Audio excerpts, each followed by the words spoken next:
What's up, YouTube? This is Football Cool TV. All right, so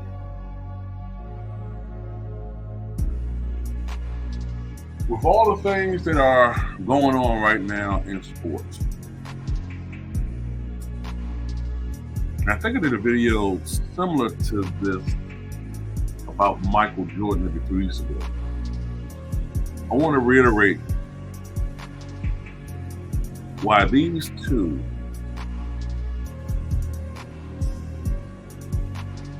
for the most part stayed out of the political world and the social world. Now, when I say the social world, don't get me wrong, Michael Jordan and Larry Bird had socialized. I think Jordan probably was more out there to a certain degree than Larry Bird, obviously. But unlike some of these athletes today, right, who are constantly out there espousing their political views, or you see them hobnobbing with different in entertainers and rappers. Most of these ballers want to be rappers. Rappers want to be ballers.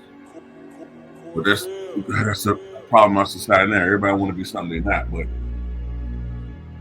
and yeah, you can make the argument that they benefited from the pre-social media world. Absolutely.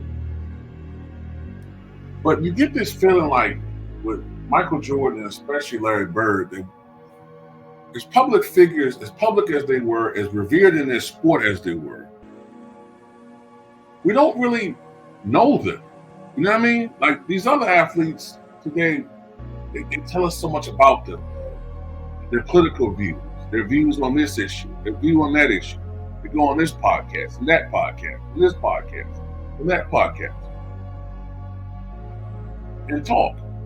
And that's a good thing to a certain extent. But when you got a world where you have not just the fourth estate to worry about, the mainstream media, but social media and gossip hunters looking for any little thing that you say or do to take out of context and profit off of, they become worse than the mainstream media. At one point in time, years ago, the social media journalism crowd or community, we were the investigative journalists. We were the ones who were trying to, for the most part, we were trying to do something or do things or act in a way that the fourth estate long gave up. And that was investigative journalism, to get to the truth and the heart of the matter. But somewhere along the way, and I think it got corrupted when people had the opportunity to make money.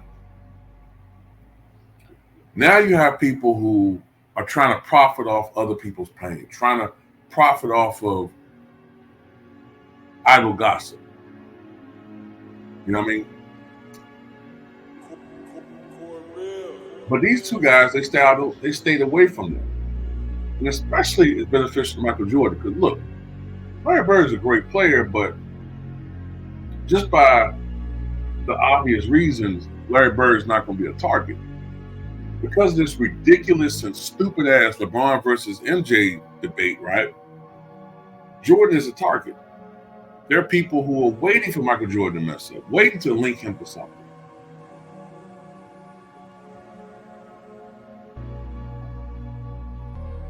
But if you notice, Michael Jordan never responds to any of this crap. Never. He never responds to anything. People can say whatever they want to say about Michael Jordan. He'll never respond to it. He's out there living his life.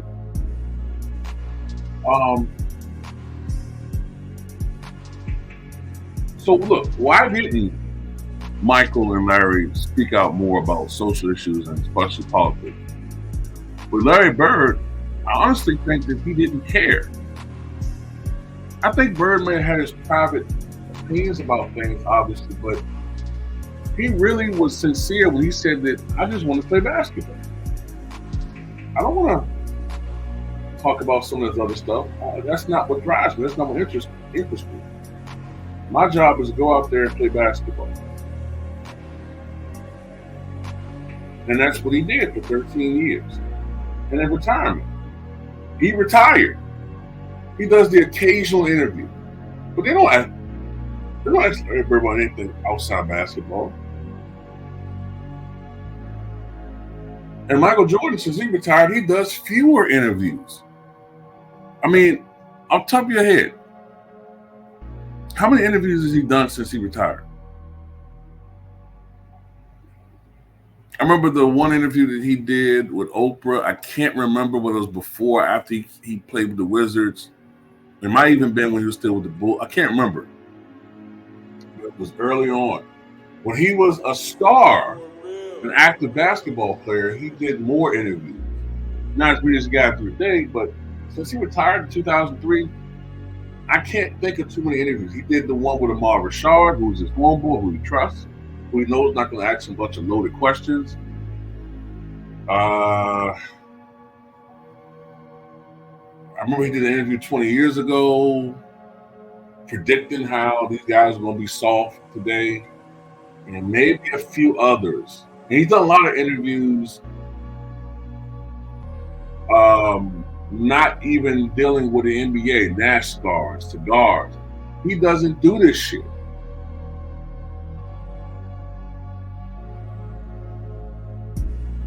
A lot of stuff will get you in trouble. And now you're seeing the wisdom of these guys not doing it. And also, I think one of the main reasons why these guys didn't talk politics is because they were just in the culture. You know, they played during the Reagan era NBA, Reagan era /Bush /Clinton era. We didn't have social media. Politics was generally discussed by those who knew what the hell they were talking about, the experts, or those who were passionate about it. Look, Muhammad Ali, Jim Brown, they talked social.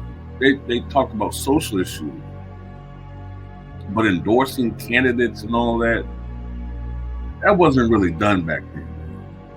And plus, the NBA was just starting to take off to the point where these guys were global, national figures, and then ultimately global figures. The NBA really didn't register quite on that scale until the mid 80s, I would say, right? So these political candidates weren't checking for endorsements from NBA players. Jimmy Carter, Walter Mondale, Michael Dukakis, Bill Clinton, these guys weren't checking for endorsements from these players. You didn't really start seeing that until maybe, I'm thinking, Hillary. That's it. That's about it. So, yeah, I just want to put this video out there, man.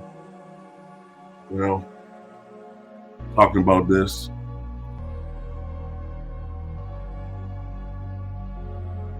So,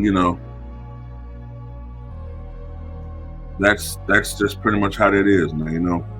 Now a lot of these young people, these young athletes today, judging by what's in the headlines, a lot of people sweating right now. So if they kept their nose clean, they cool. That's all I got to say, but I think you guys